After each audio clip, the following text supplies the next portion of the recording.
Frédéric Gay, bonjour. Bonjour. Vous êtes le président de la société Real Time Forex. Les internautes du Revenu vous connaissent bien puisque vous venez nous voir régulièrement et le Revenu a également un partenariat sur les devises avec Real Time Forex. Alors à partir du 1er avril, vous changez de nom et vous déménagez à Malte. Tout à fait. Pourquoi Malte? Alors la société va changer de nom, elle va s'appeler RTFX Limited. La raison pour laquelle nous allons nous installer à Malte, c'est qu'on cherchait à avoir une licence européenne. Et puis Malte correspond tout à fait aux attentes de Real Time Forex. C'est un pays qui fait partie de l'Union depuis 2004, qui a signé le traité de Schengen en 2007. Donc en plus il y a des connexions internet qui sont tout à fait adéquates. Il y a un secret des affaires qui est très important à Malte, qui correspond un petit peu au secret bancaire en Suisse. Donc après avoir fait plusieurs recherches sur plusieurs pays en Europe, on a finalement concentré notre activité sur Malte.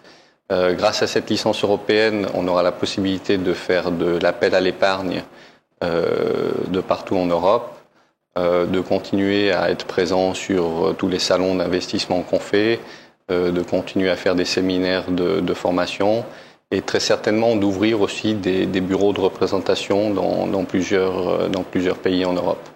Alors pour le client français, qu'est-ce que ça va changer? Alors pour le client français, du point de vue du trading, rien ne va changer, à part le fait qu'on va pouvoir, avec cette nouvelle licence, offrir des nouveaux produits, tels que les CFD sur indices, sur commodities. On va aussi de nouveau mettre en place le trading sur les métaux précieux qu'on avait arrêté à Genève. Les fonds des clients seront ségrégés, complètement séparés des fonds propres de la société de Real Time Forex.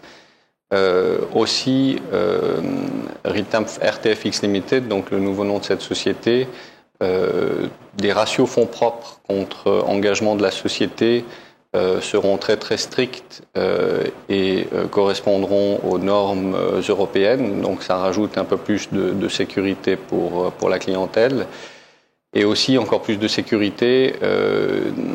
Malte a signé en 1994 une nouvelle loi sur le blanchiment de l'argent pour un petit peu renforcer la réputation du pays et puis le contrôle qu'on faisait. Il faut savoir que par exemple en Suisse, on avait signé cette nouvelle loi en 1998, donc 4 ans plus tard.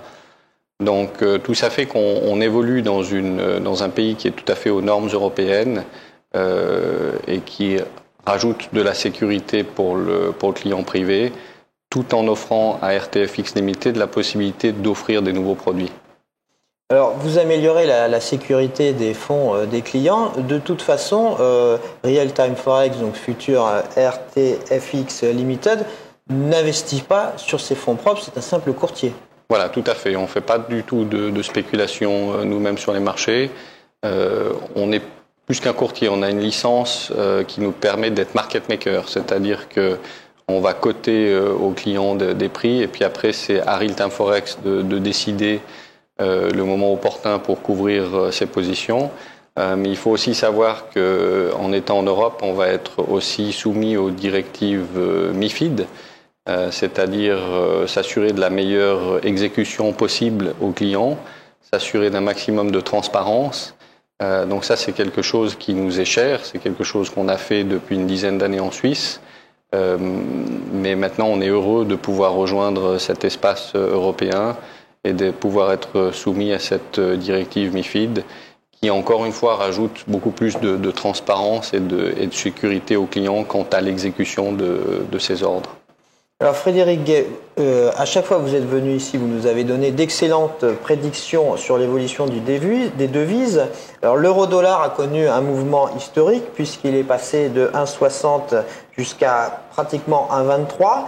Il est remonté vers 1,30, un peu en dessous. Alors aujourd'hui, qu'est-ce que vous voyez comme évolution sur l'euro-dollar ?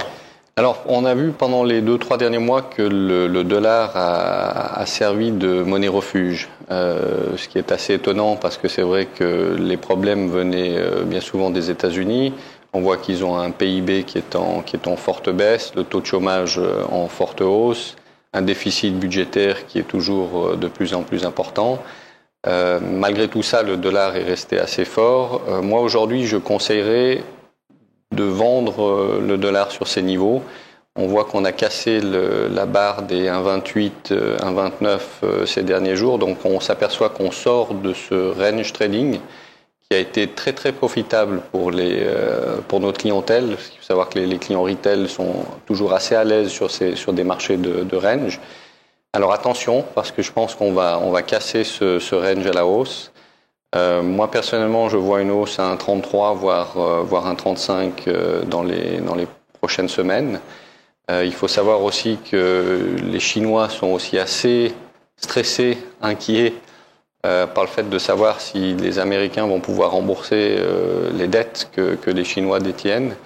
Donc beaucoup de pression sur les États-Unis ces prochains mois et je pense que le dollar risque de pâtir un petit peu de toute cette pression, même si un peu tout le monde se tourne vers les États-Unis pour savoir quand est-ce qu'on va sortir de cette crise. Donc une hausse à 1,35 et puis après je pense qu'il faudra qu'on se revoie pour faire le point. Alors vous avez été toujours un fervent supporter du franc suisse. Jusqu'à présent vous avez eu raison puisque le franc suisse entre le début de la crise octobre 2007 et jusqu'à octobre 2008 s'est sensiblement apprécié face à l'euro. Et là, le 12 mars, intervention de la Banque nationale suisse pour faire baisser le franc suisse. Oui. Alors, quel avenir pour le franc suisse ? Alors, il est vrai qu'en 2008, nous, on était toujours acheteurs de francs suisses. Je crois que l'euro suisse est descendu jusqu'à 1,46 avant que la BNS intervienne. Clairement, les Suisses maintenant veulent dévaluer ce franc suisse. Donc, ils ont baissé les taux d'intérêt d'un quart.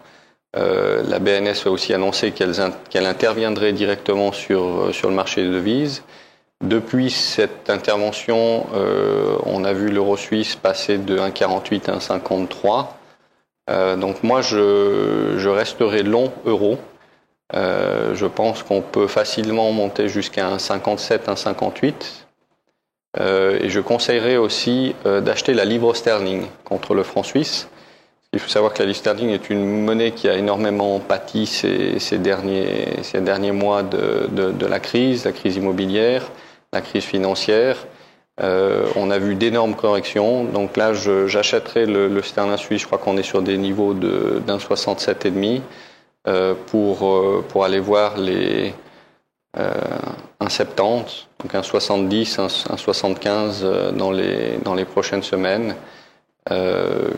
Quelque part vendre le franc suisse un petit peu contre toutes les devises, mais surtout, d'après moi, contre l'euro et contre la livre sterling.